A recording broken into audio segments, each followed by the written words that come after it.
À la une de l'actualité, la reprise de l'épidémie de coronavirus se poursuit. En France, un conseil de défense sanitaire va se tenir ce lundi. L'exécutif n'exclut pas de nouvelles restrictions. La vaccination des 5-11 ans doit également être abordée.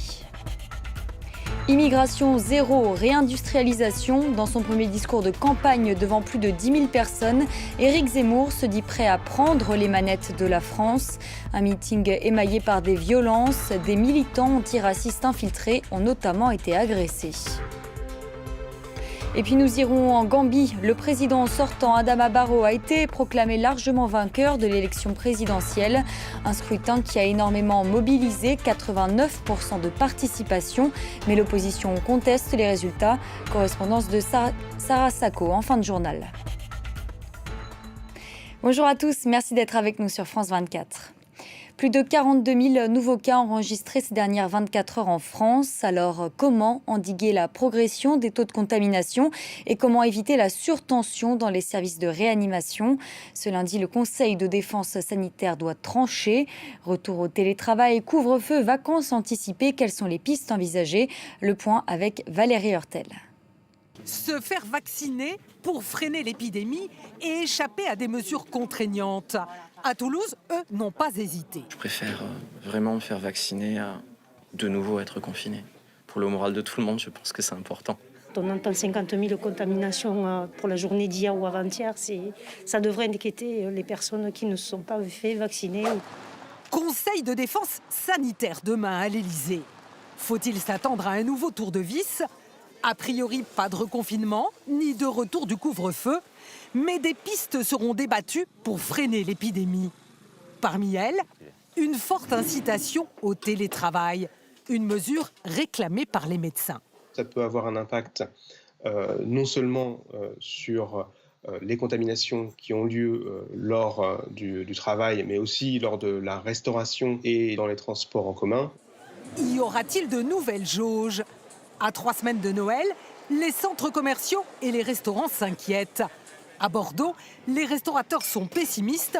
Pour le nouvel an, c'est mal parti. J'ai déjà prévenu mon personnel en disant qu'à mon avis, le 31, on ne le fera pas. On a beaucoup d'annulations, notamment les touristes, mais aussi les écoles qui annulent un par un. Faut-il s'attendre à un retour généralisé du masque en extérieur? Certaines villes l'ont déjà anticipé. Masque obligatoire dans les rues les plus fréquentées et sur les marchés, comme ici à Strasbourg. Bonne ou mauvaise idée, les avis sont partagés. C'est un peu dur à encaisser parce qu'on s'est quand même fait vacciner 1 fois, 2 fois. Là, il va falloir faire un rappel. Ça ne me dérangerait pas de mettre le masque un peu partout si c'est pour protéger autrui. Et à l'école, l'idée d'anticiper les vacances de Noël n'est pas écartée, nous dit-on au ministère. Les syndicats enseignants, eux, préféreraient revenir à un protocole plus strict. Pour le moment, nous souhaitons fermer la classe dès le premier cas de Covid pour éviter la contamination dans les classes. Trouver des mesures efficaces sans trop contraindre ceux qui ont accepté de se faire vacciner. Pour le gouvernement, c'est un travail d'équilibriste. On reste en France avec les premiers grands meetings politiques de la campagne présidentielle. D'un côté, Jean-Luc Mélenchon de la France insoumise. La France, ce n'est pas l'extrême droite, a-t-il lancé devant ses partisans. Un tacle direct à Éric Zemmour qui a annoncé, lui, devant 13 000 sympathisants, la création de son parti Reconquête. Un meeting émaillé par des incidents. Des militants antiracistes ont été agressés.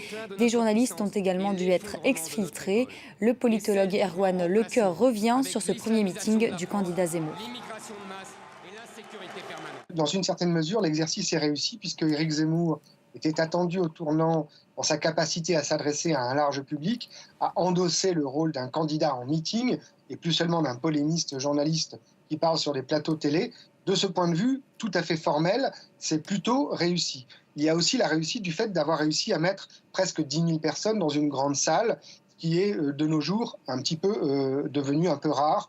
Et donc là aussi, il y a une réussite de la mobilisation. Sur d'autres points, on peut vraiment se poser plusieurs questions. D'abord parce que Éric Zemmour continue à creuser le sillon dans lequel il a commencé la campagne, qui est un sillon relativement étroit.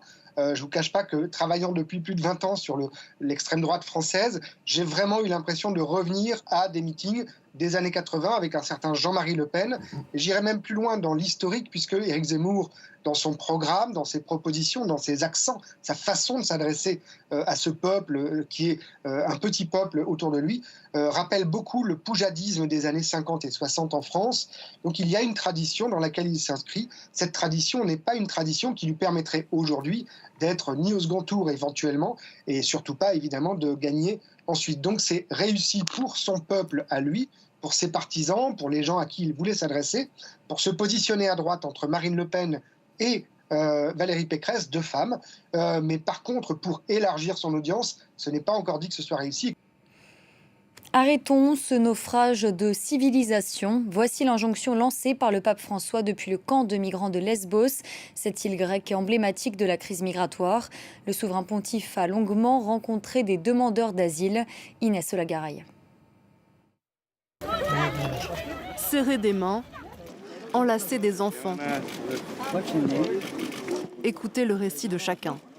Sur l'île grecque de Lesbos, le pape François a voulu accorder un peu d'attention aux migrants du camp de Mavrovouni qui se sont pressés pour venir à sa rencontre.